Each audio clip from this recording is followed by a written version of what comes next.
Seconds Out, Ayman Khan here with the voice of boxing, Colin Hart, who's just a little bit under the weather, but the voice nonetheless. Colin, how are you doing?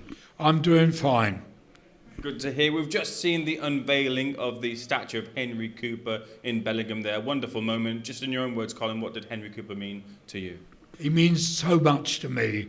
I didn't just have a professional relationship with him. I'm proud to say that he was a personal friend for 40 years. And, you know, there have been so many great fighters in this country who were extremely popular. People like, just today, Tyson Fury, Anthony Joshua, Ricky Hatton, you name it, John Conte. But none of them had the love of the country that Henry had. How do you think Henry had fared with the current crop of heavyweights, Colin? No, you cannot possibly compare Henry Cooper with today's heavyweights. Just think about it. He entered his best fighting weight was 13 stone, 6 pounds. In today's money, that's not even a cruiserweight. So how do you think he could possibly go in with men like Tyson Fury, 6'9", 19 to 20 stone, Joshua, Wilder, even Mike Tyson, who was near 15 and a half stone. They were too big. They would have been much too big. You know, in his day, Henry was competitive with all the other heavyweights, but not in today's giants. The moment that he downed Cassius Clay at that time, can you take me to that moment and what you thought, your initial immediate thoughts of seeing those images and Cassius on the canvas? Well, when Cassius Clay came over to London for the first time in his life in 1963, he was 21. He was brash, loud-mouthed. He made up a rhyme, if that Cooper gives me any jive, he'll fall in 5.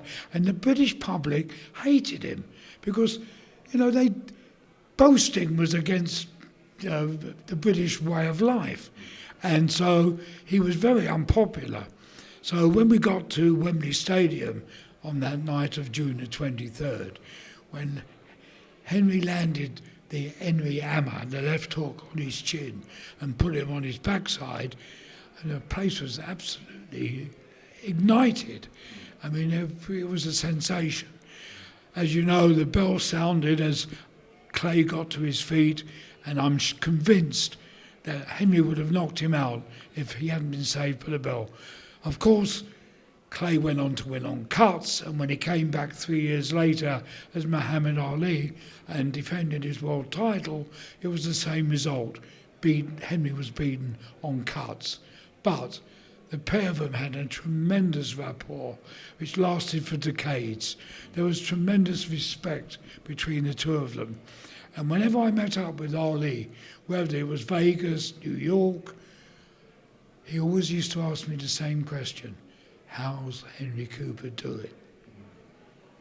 Colin, is there a quality of the generations of the past, of maybe Cooper and Ali's generations, that you wish was present in the current quality of generations of heavyweights that we see right now? Well, of course, it's a different world now to the one Henry occupied. I mean, today the young fighters are brash, they're belligerent, they badmouth each other. Henry would have been appalled if you'd asked him to badmouth an opponent. So it's a completely different era. He was modest, self-effacing. He was a true gentleman.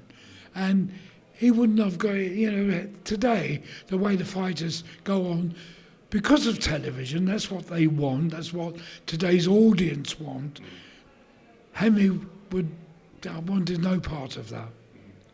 Colin, can I pick your brain on the current situation? We've seen Fury come through the fight with Derek Chisora, a fight that many observers didn't want to see. First of all, your thoughts on that trilogy? I'm one of them who didn't want to see that, because Chisora really had no right to be in the ring with Fury on May the 3rd. He got a terrible hammering for half an hour, and I didn't like watching it. And I don't think how anybody, unless they were a psycho, who could have enjoyed that. I'm seeing a man beaten up non-stop for 30 minutes is not my idea of entertainment. You mentioned television. There was a television moment there where Fury addressed Oleksandr Usyk at the apron and then said if the fight with Usyk doesn't happen for some reason, we'll get Joyce, who joined on the apron as well. Is there any reason we won't see Fury Usyk in your mind, Colin? I think that fight is already nailed on. I think they've got to just dot the I's and cross the T's, and I'm sure if it does happen in February, March, it will take place in the Middle East.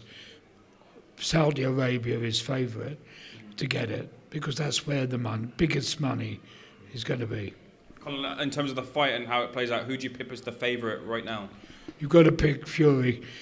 I mean, Usyk is an absolute technician, master technician, brilliant boxer, but I think size matters, and it matters with where Usyk and Fury are concerned. I mean, let's be honest about it, he's not really a natural heavyweight, Usyk. He's built up cruiserweight, and I think you'll find Fury will be too big and too heavy. Now, Fury has laid out his path many times, but his most recent path right now is get through Usyk. He'll fight Joe Joyce and he'll fight someone else, but Joshua doesn't figure in his plans. Is that a shame for you in your eyes that we might not see that fight between the two? You must never say never, particularly where boxing is concerned. On the face of it, he's written off Joshua as an opponent, but let's face it, he's retired how many times and come back. So, what he says and what he does, often two different things. Boxing is a business. More of a business. Professional boxing is more business than a sport in many ways. If the money is big enough, he'll fight Joshua at the end of the day. In your eyes, though, will it be past the prime of the two fighters?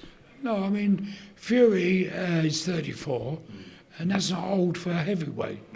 And so if the fight happens within the next 18 months, I don't think age becomes a problem. Speaking of Joshua, he's got this new approach where he wants to pick the brains of many trainers. He's currently over in America with Virgil Hunter. A good fit maybe in your eyes, Colin, or not so? Well, Virgil Hunter is a very good trainer. As you know, he trained Amir Khan for a while. He's got a very good reputation in America. He's a good pro. What worries me, Joshua keeps changing his trainers. If I don't know whether Virgil can do any better with Joshua than anybody else. I mean, he's 33 now? Lepers don't change their spots. I don't think they can change Joshua to any great effect. He is what he is. He's a big puncher, but I think psychologically, having been beaten, 3 times out of 4, that will have an effect on him. Is that the biggest concern you have for Joshua, for him to get him back to the top? He might claim a world title, but to maybe be considered as number one, the psychological element is the biggest concern for yourself? Well, I don't know about number one. As long as he's in the top 10, which he is, it's a valid fight if he fights Fury. I want to get your thoughts moving on to Conor Benn. We're hopefully going to get some information. Keep getting tell we're going to get some information about Conor Benn, but what do you know is the latest regarding Conor, if anything at all, Colin? Well, we're waiting for the inquiry to reach its conclusion. I've got a horrible gut feeling that he's going to be suspended. Eddie seemed, contrarily, that he thought Conor might escape a ban. He seemed quite confident of that. Well, maybe Hearn knows more than we do. I'm not arguing with Hearn about it. I just said that's my gut feeling. Do you believe, when we get the information that comes out from Conor, that the public will believe Conor's explanation to why the adverse finding was in his system? Well, I don't think there's any chance he's going to fight Eubank. He may try and fight for the welterweight title. The public got short memories, and if he fights to lead for the world welterweight title and is in this country, they will go and see it and they will buy it on pay-per-view because he is an exciting fighter. Chris Eubank Jr. did say that he would fight Conor Benn again, but not at the weight previously. Is that something you stand to agree with, not at the weight beforehand? Oh, absolutely. When that fight was mentioned back in the summer, July, I wrote a column in The Sun saying it should never be allowed because of the discrepancy in the size of the two men. A small welterweight fighting a man who had fought at super middleweight. And to ask Eubank Jr. to get down to 157 pounds was criminal, as his father said. Should never have been allowed. Colin, who do you believe right now stands as the best promoter in the UK, Eddie Hearn or Frank Warren? You want to get me shot? I definitely don't. They're both brilliant promoters. Fair enough. But what about the standing of boxing right now? It does feel like right now we do need a big fight to kind of give boxing a bit of a buzz back. Do you share that sentiment? Well, we're always looking forward to big fights. I mean, there's so many big fights on paper never happen, unfortunately, because of rival promoters, rival TV companies. But the heavyweights are buzzing, and Fury Usyk is going to be massive. And if he fights Joyce at Wembley or Tottenham, that will also be massive. And I think Joe Joyce is the one heavyweight out there who could give Fury a hell of a fight. Final thing I wanted to touch on, Colin. Eubank Senior. The word going around is he doesn't seem in the best of places mentally. We've seen some images of him as well, which are quite concerning. Have you seen those images? Are you concerned for Eubank Senior's health? Well, I've known Chris Eubank from his early days as a pro, and I have heard these stories about him being unwell. If he is unwell, I certainly wish him a speedy recovery. I don't know his physical state, to be honest. I've heard rumours, and quite honestly, I don't believe rumours. Okay, fair enough. Colin, it's been a pleasure speaking to you, the voice of boxing. A pleasure speaking to you. Thanks so much for speaking to Seconds Out. Much appreciated, sir. My pleasure. Thank you.